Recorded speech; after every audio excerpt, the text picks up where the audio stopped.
બનાસકાંઠામાં વિભાજનના વિરોધનો વંટોળ વકરી રહ્યો છે। દિયોદર પ્રાંત કચેરીના પ્રાંગણમાં વેપારીઓની બેઠક, રોષે ભરેલા વેપારીઓએ બોલાવી છે બેઠક અને બેઠકમાં ભાજપ અને કોંગ્રેસના આગેવાનો પણ જોડાયા છે। જિલ્લા કોંગ્રેસ પ્રમુખ ભરતસિંહ વાઘેલા, પૂર્વ ચેરમેન ઈશ્વરભાઈ તરક સહિત આગેવાનો જોડાયા છે। દિયોદરને ઓગળ જિલ્લાની માંગને લઈને વેપારીઓ ધંધા રોજગાર બંધ રાખી અને તેઓ વિરોધ નોંધાવ્યો છે। બેઠકમાં હક માટે લડવા માટે હાકલ કરાઈ છે।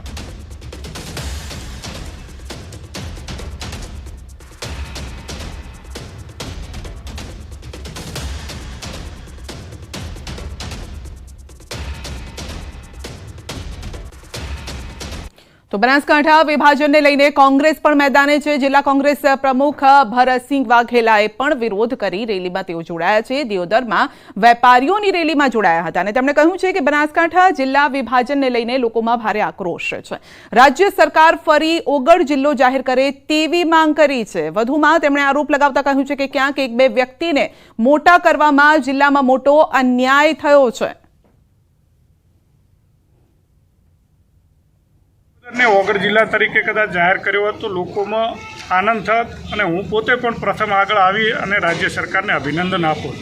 પરંતુ આજે આપ જોઈ શકો છો કે સ્વયંભૂ સ્વૈચ્છિક સંસ્થાઓ, બધી રાજકીય પાર્ટીના આગેવાનો, કાર્યકર્તાઓમાં અને લોકોમાં નારાજગી છે, વેપારીઓમાં નારાજગી છે। ત્યારે તાત્કાલિક રાજ્ય સરકાર આ બાબતે પુનઃવિચાર કરી અને યા તો જે યથાસ્થિતિ જાળવી રાખે, અન્યથા બનાસકાંઠા જિલ્લામાંથી ઓગળ જિલ્લો ફરીથી દિયોદરને જાહેર કરવામાં આવે તો બનાસ બે કાંઠામાં વહેંચાઈ જશે અને જેને લઈને જ આ એક વિરોધ થઈ રહ્યો છે। તો નવો જિલ્લો બનતા કેટલો ફાયદો, કેટલું નુકસાન? કારણ કે લોકો કહી રહ્યા છે કે અમારે આ નથી જોઈતું, ઘણા લોકો એની ફેવરમાં પણ છે। તો આપ જોઈ શકો છો ધાનેરા, લાખાણી, થરાદ, વાવ અને અહીંથી 125 કિલોમીટરની આ દૂરી છે। સુઈગામથી થરાદ 53 કિલોમીટરની આ દૂરી છે અને લોકો ક્યાંક વિરોધનો વંટોળ અહીંયા જોવા મળી રહ્યો છે। એટલે મેઇન જે સેન્ટર આવે છે તે સુઈગામથી થરાદ જોઈ લો તો 53 કિલોમીટર અને સુઈગામથી અહીંયા પાલનપુર જોઈએ તો 125 કિલોમીટરની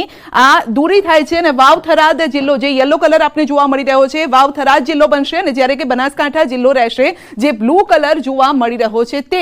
અને બંનેનું જે સેન્ટર છે ત્યાંથી પાલનપુરની દૂરી આ વાવથી થરાદ, વાવ થરાદ અહીંયા 13 કિલોમીટર છે, જ્યારે કે વાવથી પાલનપુરની દૂરી 99 કિલોમીટર। એટલે ઓલરેડી આ જિલ્લો મોટો છે અને તેમાં પણ હવે ડિસ્ટન્સ વધી જશે। થરાદથી જોઈએ તો 82 કિલોમીટરનું દૂરી જોવા મળશે પાલનપુરની અને જેને લઈને જ લોકો હજુ પણ અવઢવમાં છે। વેપારીઓ વિરોધ કરી રહ્યા છે કે આ શું થઈ રહ્યું છે। જો કે કેટલાક રાજકારણીઓ તેની ફેવરમાં પણ જોવા મળી રહ્યા છે। ધાનેરાથી પાલનપુરની દૂરી ગણીએ તો 61 કિલોમીટર થાય છે, ધાનેરાથી થરાદની દૂરી જોઈએ તો 46 કિલોમીટર થાય છે। એટલે ક્યાંક આ અંતરમાં પણ આ સપડાઈ ગયો છે। અત્યારે આ વિવાદ કાંકરેજથી પણ પાલનપુર જોઈએ તો 59 કિલોમીટર, કાંકરેજથી થરાદ જોઈએ તો 59 કિલોમીટર થાય છે।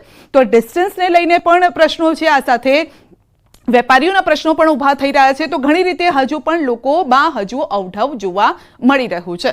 ભાભરની જોઈએ તો ભાભરથી થરાદની દૂરી છે 55 કિલોમીટર, જ્યારે કે ભાભરથી પાલનપુરની દૂરી જોવા મળી રહી છે 99 કિલોમીટર। એટલે જે મેઇન સેન્ટર અહીંયા છે, વાવની વાત કરીએ તો ત્યાંથી બનાસકાંઠાનું જે મેઇન સેન્ટર જોવા મળી રહ્યું છે પાલનપુર, તેનું ડિસ્ટન્સ અહીંયા વધારે જોવા મળી રહ્યું છે અને જેને લઈને જ બીજા ઘણા બધા પ્રશ્નો હજી તો ઊભા થશે। લોકો સમજી રહ્યા છે કે આ શું થઈ રહ્યું છે અને सीधा જ अपने ले जैसू हवामान विभाग की प्रेस कॉन्फ्रेंस में। हाँ, अभी जो हमारा जनवरी, फरवरी, मार्च के लिए लॉन्ग रेंज फोरकास्ट आया